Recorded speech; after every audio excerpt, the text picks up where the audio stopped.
Corona virus is the world's biggest scam. ఈ video ఎప్పుడైనా delete కావచ్చు, వీలైనంత మందికి షేర్ చేయండి. కరోనా వైరస్ ఇది ప్రపంచంలో జరిగిన అతిపెద్ద భారీ స్కామ్. 2019లో ప్రపంచానికి పరిచయమైన ఈ వైరస్ తో ఎంతో మంది ప్రాణాలు పోయినా కొంతమందికి మాత్రం ఇది వందల వేలు కాదు లక్షల కోట్లు సంపాదించుకోవడానికి అవకాశంగా మారింది.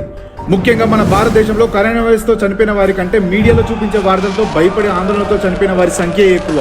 కరోనా ఫస్ట్ వేవ్ అదుపులోకి వచ్చినా తమ వ్యాపారాల కోసం రెండో వేవ్ వచ్చిందని, ఇది మొదటి కరోనా వేరియంట్ కంటే డేంజర్ అని మెడికల్ మాఫియా కొందరు అధికారంలో ఉన్న పెద్దలు మీడియా ఛానళ్లకు వందల కోట్లు లంచంగా ఇచ్చి సామాన్య ప్రజలను భయభ్రాంతులకు గురి చేసి వారి జేబులకు చిల్లులు పెట్టి వారి చావుకు కారణమయ్యారు. ముఖ్యంగా ఈ వైరస్ వల్ల మెడికల్ వ్యవస్థ, ప్రైవేట్ ఆసుపత్రులు, మీడియా వ్యవస్థ, రాజకీయ పార్టీలు లక్షల కోట్లు సంపాదించాయి. కానీ పేదోడు మాత్రం నిరుపేదవాడిగా మారాడు.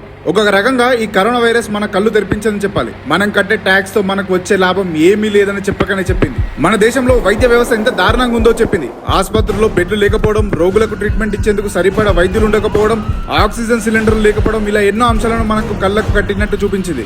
ఈ దేశంలో మంచి వైద్యం పొందాలన్నా డబ్బుంటేనే సాధ్యమని చెప్పకనే చెప్పింది. మరోవైపు దేశంలో లాక్డౌన్ వచ్చి ఆకలి కేకలు వినపడుతున్నప్పుడు అన్నం పెడుతున్న రైతన్న విలువను మనకు తెలియజేసింది. ఇక మొత్తానికి నేను చెప్పేది ఏంటంటే కరోనా మా దేశానికి మతానా. ఫాలో చేయండి టిన్ టాక్స్, ఇక్కడ వాస్తవాలు చెప్తాం. జై హింద్, జై భారత్.